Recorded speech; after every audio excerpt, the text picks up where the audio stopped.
Dear student, आज हम जिस टॉपिक पे चर्चा करेंगे वो है इंडिफरेंस कर्व। सबसे पहली बात कि इंडिफरेंस कर्व होता क्या है।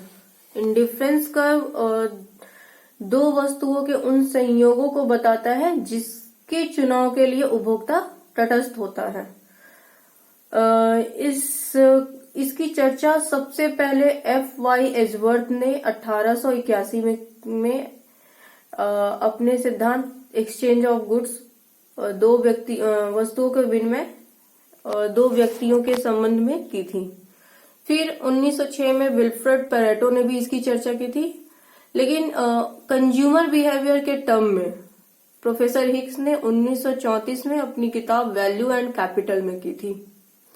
हिक्स ने मार्शल द्वारा दी गई यूटिलिटी अप्रोच का क्रिटिसाइज किया, बहुत सारे बेसिस पे किया। सबसे पहली बात कि मार्शल ने कहा था कि यूटिलिटी को हम मेजर कर सकते हैं। हिक्स कहते हैं कि यूटिलिटी एक साइकोलॉजिकल फिनोमेना है, इसलिए हम इसको मेजर नहीं कर सकते। दूसरा, हिक्स ने कहा कि टाइम टू टाइम क्या होता है कि यूटिलिटी आपकी चेंज करती है, यानी एक व्यक्ति को जिस वस्तु से उपयोगिता अधिकतम मिल सकती है उससे हो सकता है कि नेक्स्ट टाइम में उसी वस्तु से उसे उपयोगिता न मिले। इसके बाद मार्शियन यूटिलिटी अप्रोच में कहा गया था कि आपकी जो मनी का मार्जिन यूटिलिटी होता है वो कांस्टेंट होता है। हिक्स कहते हैं नहीं, ऐसा नहीं होता। अगर जब मुद्रा खर्च की जाती है तो उससे मिलने वाली जो यूटिलिटी होती है या उपयोगिता होती है मुद्रा की बढ़ने लगती है। इसके साथ ही मार्शियन अप्रोच में कहा गया कि व्यक्ति की इनकम कांस्टेंट होती है, यानी जो एक उपभोक्ता है उसकी आय दी हुई होती है। लेकिन हिक्स कहते हैं नहीं, इस एजम्पशंस को लेने के बाद क्या होता है कि यूटिलिटी अप्रोच में हम आपका इनकम इफेक्ट की चर्चा नहीं कर पाते, यानी जब इनकम में चेंज होता है तो लोगों की यूटिलिटी फंक्शन में किस तरह से चेंज होता है, इसकी चर्चा हम यूटिलिटी अप्रोच में नहीं कर पाते हैं।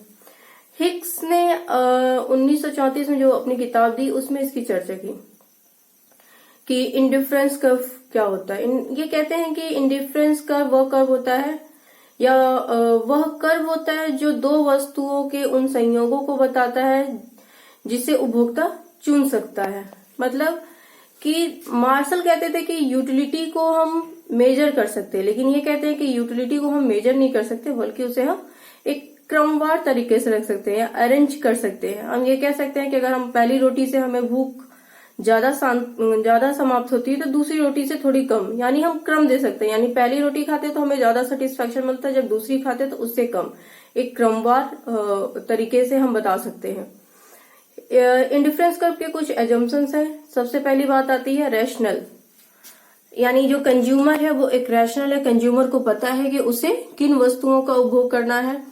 परफेक्ट नॉलेज, यानी कंज्यूमर को अपने आसपास की सारी चीजों की जानकारी होती है, उसे किन वस्तुओं का उपभोग करना है, उनकी कीमतें क्या हैं, वो उन्हें किस मार्केट में खरीद सकते, एवरीथिंग कंज्यूमर को पता होता है। फिर लेवल ऑफ सेटिस्फेक्शन का मतलब ये हुआ कि एक जो उपयोगिता होती है उसे हम माप सकते हैं क्रमवार तरीके से, यानी लेवल ऑफ सेटिस्फेक्शन के तौर पर कि मान लीजिए कि फर्स्ट अगर हम रोटी खाते हैं तो हमारा क्या सेटिस्फेक्शन, और सेकंड खाते हैं तो क्या, यानी एक लेवल के तौर पे हम इसे मेजर कर सकते हैं। फिर टोटल यूटिलिटी आपकी किस पे डिपेंड करती है, वो है क्वांटिटी ऑफ गुड, यानी वस्तुओं की मात्रा पर जिससे उपभोक्ता कंज्यूम करता है। उपभोक्ता जितना ज्यादा कंज्यूम करेगा उसकी यूटिलिटी उतनी ही ज्यादा होगी। इंडिफरेंस कर्व वीक ऑर्डरिंग पर डिपेंड करता है। अब बात करते हैं कि वीक ऑर्डरिंग क्या होता है, यानी कि संयोगों का जो एक क्रम विश्लेषण होता है, जिसे हम कहते हैं कॉम्बिनेशन। ये मान लीजिए कि एक पहला कॉम्बिनेशन लेते हैं, मान लीजिए x 1 है 15 y है, तो ये जो कॉम्बिनेशन होते हैं उनके क्रम विश्लेषण के लिए हम दो तरीका लेते हैं, एक वीक ऑर्डरिंग, दूसरा स्ट्रॉन्ग ऑर्डरिंग। स्ट्रॉन्ग ऑर्डरिंग क्या होती है कि विभिन्न कॉम्बिनेशंस को हम इस तरह से व्यवस्थित करते हैं कि सारे जो भी कॉम्बिनेशन है उनको एक स्पेशल जगह मिले, यानी अगर उपभोक्ता उनमें से किसी एक को चुन लेता है तो वो फिर किसी और कॉम्बिनेशन को चूज नहीं करता, उसे हम कहते हैं स्ट्रॉन्ग ऑर्डरिंग। वीक ऑर्डरिंग इसके जस्ट अपोजिट है। वीक ऑर्डरिंग कहता है कि दो या दो से अधिक संयोगों को एक ही स्थान प्राप्त होता है, यानी उपभोक्ता जिसे चाहे उसे चुन सकता है, जिसके प्रति वो तटस्थ होता है। फिर आती है मार्जिनल रेट ऑफ सब्स्टिट्यूशन, इसमें घटती हुई होती है। इसके साथ ही ट्रांजिटिविटी एंड कंसिस्टेंसी। ट्रांजिटरी होता है कि A equal to B, B equal to C, इसलिए मतलब हुआ कि A equal to C। And consistency की अगर उपभोक्ता एक टाइम पीरियड में अगर उपभोक्ता किसी टाइम पीरियड में A को प्रेफरेंस देता है तो फिर दूसरे टाइम पीरियड में वो किसी और संयोग को प्रेफरेंस नहीं देगा, वो A को ही देगा। फिर इसे हम एक तालिका के साथ भी समझ सकते हैं, जैसे कॉम्बिनेशंस A X वस्तु की 1 इकाई परचेज करते हैं और Y की 15। कॉम्बिनेशन 2 है कि अगर X, मान लीजिए कि उपभोक्ता को X की मात्रा को बढ़ाना है तो ऑब्वियसली उसे Y की मात्रा को कम करना होगा, यानी X की अगर 1 इकाई लेता है तो उसे Y की 7 इकाई को छोड़ना पड़ता है, यानी 8। फिर अगर तीसरा कॉम्बिनेशन वो चूज करता है, अगर उपभोक्ता को लगता है कि नहीं उसे X वस्तु से ज्यादा सेटिस्फेक्शन मिल रहा है और वो X की कमोडिटी को बढ़ाना चाहता है, तो वो उसका क्रम 3 लेगा। तो इसके साथ ही हमें Y और घटानी पड़ेगी, यानी 5। यानी जैसे जैसे वो X कमोडिटी को चूज करता जाएगा या X कमोडिटी की मात्रा को बढ़ाता जाएगा, वैसे वैसे वो Y कमोडिटी की मात्रा को छोड़ता जाएगा। जैसे डायग्राम के द्वारा भी देख सकते हैं कि X एक्सिस पे आपका X एक्सिस पे X गुड है, Y एक्सिस पे Y गुड है, और ये डिफरेंट कॉम्बिनेशन है A B C D E। अब इसमें से उपभोक्ता जिसे चाहे उससे वो चुन सकता है। अगर C कॉम्बिनेशन को चूज करता है तो X की 3 इकाई को परचेस करता है और Y की 5। अगर E को चूज करता है तो X की 5 इकाई ले रहा है और Y की 2। तो ये इंडिफरेंस कर्व जो होता है वो डाउनवर्ड स्लोपिंग होता है, कुछ इस तरीके से। अब इसकी कुछ प्रॉपर्टीज की चर्चा कर लेते हैं। प्रॉपर्टीज, फर्स्ट प्रॉपर्टीज क्या है? A higher indifference curve to right of another represent a higher level of satisfaction। यानी कि एक ऊंचा उदासीनता वक्र आपका एक ऊंचे लेवल का सेटिस्फैक्शन दिखाता है। जैसे यहाँ पे दो IC वक्र है, IC1 एंड IC2। अगर इसको देखिए तो ये IC1 है, ये low level of satisfaction IC2 के कंपैरिजन में। इसलिए अगर उपभोक्ता एंड पॉइंट पे इक्विलिब्रियम पे होता है तो अगर उसे IC2 पे जाना होता है तो वो E पॉइंट पे जाएगा, अगर चूज करना हो। अब यहाँ पे हम देख सकते हैं कि किस कमोडिटी को चूज करेगा। जैसे मान लीजिए अगर हॉरिजॉन्टल लेते हैं तो यहाँ पे M कमोडिटी को परचेज कर रहा था पहले Y की। अब ये बढ़कर अगर E पॉइंट पे जाता है तो Y की कमोडिटी इतनी बढ़ जाती है और X की इतनी, यानी कि नीचे वाला जो IC1 है वो लो लेवल ऑफ सेटिस्फैक्शन है और IC2 high level of satisfaction है। दूसरा कि in between two curves there can be a number of curves, यानी दो इंडिफरेंस कर्व के बीच में कई सारे कर्व हो सकते हैं। जैसे IC1 और IC2 के बीच में हो सकता है, IC डैश, IC2 समथिंग, बहुत सारे कर्व हो सकते हैं। तीसरी प्रॉपर्टीज क्या है? The slope of indifference curve is downward sloping from left to right. इसकी चर्चा हम पहले भी कर चुके हैं कि जो इंडिफरेंस कर्व होता है वो आपकी डाउनवर्ड स्लोपिंग होती है from left to right. Suppose कि अगर इंडिफरेंस कर्व हमारा हॉरिजॉन्टल हो जाता है, IC कर्व हमारा हॉरिजॉन्टल अगर हो जाता है तो हम Y कमोडिटी की सिर्फ OY मात्रा परचेस करते हैं और साथ ही साथ, लेकिन X की क्या है 0x1, हम Y की OY मात्रा लिए।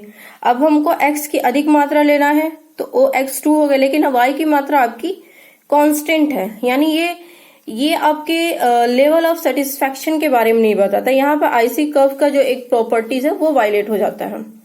दूसरा देखते हैं कि अगर IC कर्व वर्टिकल हो जाता है तब क्या होगा कि हमारी X कमोडिटी क्या है OX1, Y2 यहाँ है। अब YT, मान लीजिए कि Y की मात्रा को बढ़ा देते हैं OY1, लेकिन X क्या है, X आपका कांस्टेंट, हम X की मात्रा को बढ़ा नहीं पा रहे। यानी यहाँ भी वो जो मान्यता लेके चले थे कि अगर हमको एक्स की मात्रा को बढ़ाना है तो वाई की मात्रा को कम करना होगा, ऐसा यहाँ हमें दिखता नहीं है। फिर अगर मान लीजिए आईसी का अपवर्ड स्लोपिंग है तो क्या होगा कि मान लीजिए इनिशियल स्टेज पर उपभोक्ता ई पॉइंट पे इक्विलिब्रियम पे है, जहां वाई की ओ वाई मात्रा और एक्स की ओ एक्स मात्रा को परचेस लेता है। अब मान लीजिए कि उसको एक्स की और इकाई बढ़ानी है तो वो एक्स से x1 पे चला जाता है, लेकिन साथ में y की मात्रा घटने के बजाय बढ़ जाती है, यानी y से y1। यहाँ भी इंडिफरेंस का जो हम लेवल ऑफ सेटिस्फेक्शन की बात करते हैं वो यहाँ नहीं दिखता, इसलिए इंडिफरेंस कर्व आपका हमेशा डाउनवर्ड स्लोपिंग होगा from left to right. Next property क्या है, if curve can neither touch and nor intersect with each other, मतलब कि दो इंडिफरेंस कर्व कभी भी एक दूसरे को न तो काट सकते हैं न तो एक दूसरे को टच कर सकते हैं। जैसे अब इस डायग्राम में देखते हैं, वाई एक्सिस पे आपका वाई कमोडिटी, एक्स एक्सिस पे आपका एक्स कमोडिटी है। यहाँ हमको देखने में ही लग रहा है कि IC1 IC2 से ऊंचा है, यानी कि हाई लेवल ऑफ सेटिस्फेक्शन है। लेकिन आप सी पॉइंट्स अगर ऊपर की तरफ देखें तो हमारा IC2 का ए पॉइंट जो है वो ऊंचा है, और यहाँ पे इस चीज को उपभोक्ता चूज करेगा बी पॉइंट की कंपैरिजन में। लेकिन जैसे वो सी पॉइंट पे आता है तो क्या होगा कि दोनों कर्व का जो लेवल ऑफ सेटिस्फेक्शन है वो सेम हो जा रहा है। तो ऐसा नहीं होगा, क्योंकि हम जानते हैं कि इंडिफरेंस कर्व, एक ऊंचा इंडिफरेंस कर्व आपका हाई लेवल ऑफ सेटिस्फेक्शन को दिखाता है, जो यहाँ पे फुलफिल नहीं हो रहा है। फिर नेक्स्ट प्रॉपर्टीज क्या है, indifference curve are not necessarily to parallel each other. ये जरूरी नहीं होता है कि दो इंडिफरेंस कर्व एक दूसरे के पैरेलल हो, वो पैरेलल नहीं भी हो सकते, क्योंकि यहाँ पे पैरेलल होने से कोई मतलब नहीं है। यहाँ पे मेन क्या है कि एक से ऊंचा अगर इंडिफरेंस कर्व है तो वो आपका हाई लेवल ऑफ सेटिस्फेक्शन को दिखाता है। फिर indifference curve are convex to origin. हम हमेशा जानते हैं कि जो इंडिफरेंस कर्व है वो आपका कन्वेक्स होना चाहिए। कन्वेक्स अगर वो कनकेव हो जाता है, सपोज ये आपका कनकेव है, तो कनकेव में क्या हो जाएगा कि वाई कमोडिटी कितनी ले रहा है, OY2, और एक्स की OX1। अगर वो एक्स कमोडिटी को अब बढ़ाना चाहता है तो वो क्या करेगा, वाई की कम करनी होगी। तो देखेंगे कि ये जो Y1 से Y2 पे आता है और X1 से X2 पे जाता है, ये दर बढ़ती जाती है, यानी यहाँ पे मार्जिनल रेट ऑफ सब्स्टिट्यूशन आपका बढ़ता हुआ जाता है।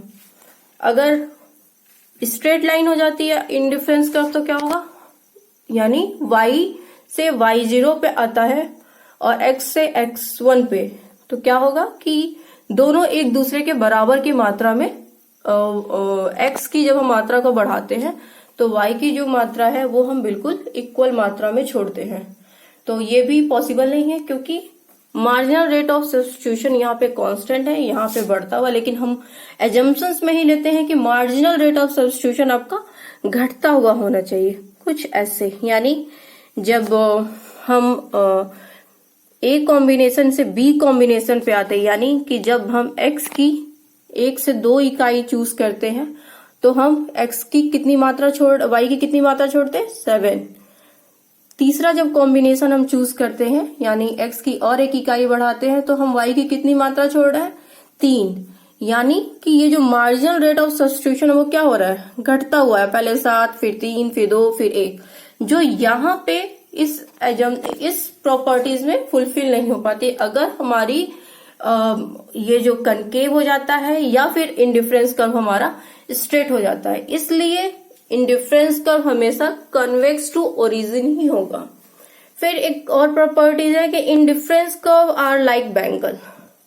इंडिफरेंस कर्व जो होता है एक चूड़ियों के समान होता है। जैसे आप इस डायग्राम को देखिए कि IC1 एंड IC2।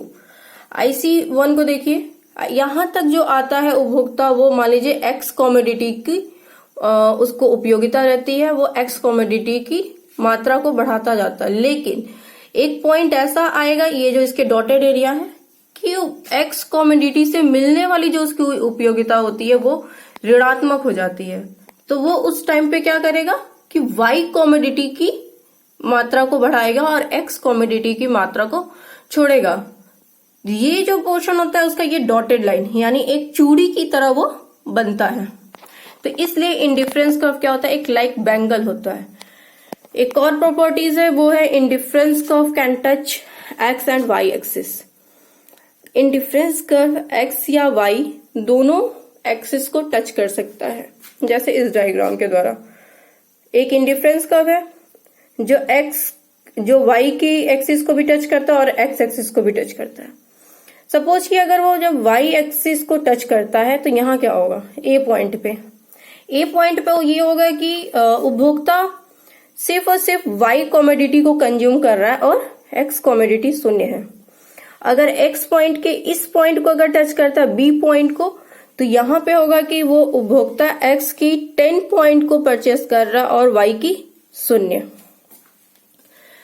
अभी तक हमने हमेशा इसमें मार्जिनल रेट ऑफ सब्स्टिट्यूशन की चर्चा की। अब मार्जिनल रेट ऑफ सब्स्टिट्यूशन होता क्या है? मार्जिनल रेट ऑफ सब्स्टिट्यूशन एक तरीके का एक्सचेंज रेट होता है बिटवीन x एंड y, यानी x की एक कमोडिटी प्राप्त करने के लिए हम y की कितनी कमोडिटी छोड़ते हैं, ये होता है मार्जिनल रेट ऑफ सब्स्टिट्यूशन। यानी x की कमोडिटी हम क्यों प्राप्त करना चाहते हैं? क्योंकि उपभोक्ता को x से ज्यादा यूटिलिटी मिलती है। जैसे change in x into margin utility from x, और उतनी ही मात्रा में क्या होता है कि वो y की कमोडिटी को छोड़ता है, क्योंकि उससे उतनी ही वो मार्जिन यूटिलिटी जो कि उसे y से मिलती है उसको वो त्याग करता है। तो यहाँ पे minus delta y into mu x कुछ इस तरह से हो जाएगा। mu x upon mu y equal to minus delta y by minus delta x। ये x कमोडिटी के कॉन्टेक्स्ट में हो रहा है। इसका डायग्राम इस तरह से है कि मान लीजिए कि उपभोक्ता अगर a पॉइंट पे इक्विलिब्रियम पे है तो वो y5 इकाई को उपभोग करता है और x की OX1। लेकिन अगर b कॉम्बिनेशन पे आता है तो y की कितनी मात्रा को छोड़ता है, डेल्टा y इतना, और x की डेल्टा x इतना, तब जाके वो x2 पे आता है और y की y3। यानी फिर अगर c पे आता है तो कुछ इस तरह से, y की पहली मात्रा ज्यादा छोड़ा था अब कम छोड़ा है डेल्टा y, और x की मात्रा पहले थोड़ी ज्यादा थी अब और। इसका मतलब कि जैसे जैसे हम x की कमोडिटी की मात्रा हम बढ़ाते जाते हैं तो उससे मिलने वाला जो हमारा सेटिस्फेक्शन होता है वो क्या होता है, कम होता जाता है। लेकिन जैसे जैसे हम y की मात्रा को छोड़ते हैं यानी उससे जो मिलने वाला सेटिस्फेक्शन है वो हमारा बढ़ता जाता है। इसलिए ये जो गैप है ये कम हो रहा है, यानी कि इसे हम diminishing marginal rate of substitution कहते हैं। अब इसके स्लोप की चर्चा करते हैं। स्लोप अगर हमको देखना है कि क्या है तो स्लोप ऑफ इंडिफरेंस का यही हम लेते हैं, marginal rate of substitution x and y equal to minus delta y upon upon delta x। यानी डेल्टा की x एक इकाई प्राप्त करने के लिए हम y की कितनी मात्रा को छोड़ते चले जाते हैं। अब जैसे E पॉइंट पे देख लेते हैं। E पॉइंट सबसे पहले अगर हमें ये देखना है कि इसका स्लोप क्या है तो ये इसके कर्वेचर, आईसी कर्व लीनियर तो है नहीं, तो हम इसके कर्वेचर पर ध्यान देंगे कि इसका कर्वेचर क्या है। यानी अगर हम ई पॉइंट पे देखें और यहाँ पे एक टेंजेंट डाल दें तो x की इतनी मात्रा के लिए हमें y की इतनी ज्यादा मात्रा को छोड़ना पड़ रहा है। अगर हम E1 पॉइंट पे देखें तो हमें x की इतनी मात्रा प्राप्त हो जा रही है y की इतनी मात्रा पे। यानी कि अगर E पॉइंट पे इंडिफरेंस कर्व का स्लोप स्टीप है और E1 पॉइंट पे इंडिफरेंस कर्व का जो स्लोप है वो फ्लैटर है।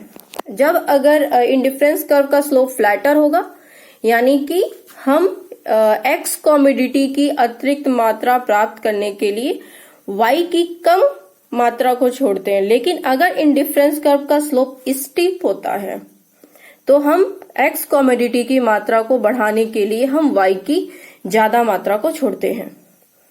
ये x अगर यही जस्ट अपोजिट कर दे कि हम y की एक मात्रा प्राप्त करने के लिए x कमोडिटी को छोड़ते हैं तो ये जो हम अपवर्ड ऊपर से नीचे की तरफ आ रहे हैं, ठीक, हम नीचे से ऊपर की तरफ जाएंगे और यहाँ पे हमारा ये जो स्लोप ऑफ ICMRS XY ये चेंज होकर YX हो जाएगा, equal to minus delta x upon delta y, यानी ये चेंज हो जाएगा। अब बात करते हैं कि इंडिफरेंस कर्व किस टाइम पे आपका एक स्ट्रेट लाइन होगा, यानी जब कॉमोडिटी आपकी परफेक्ट सब्स्टिट्यूट होती है तब इंडिफरेंस कर्व आपका स्ट्रेट लाइन हो जाता है। अगर आपकी कॉमोडिटी परफेक्ट कॉम्प्लीमेंट्री है, जैसे गाड़ियां और पेट्रोल, तो आपका इंडिफरेंस कर्व एल शेप हो जाता है। Thank you.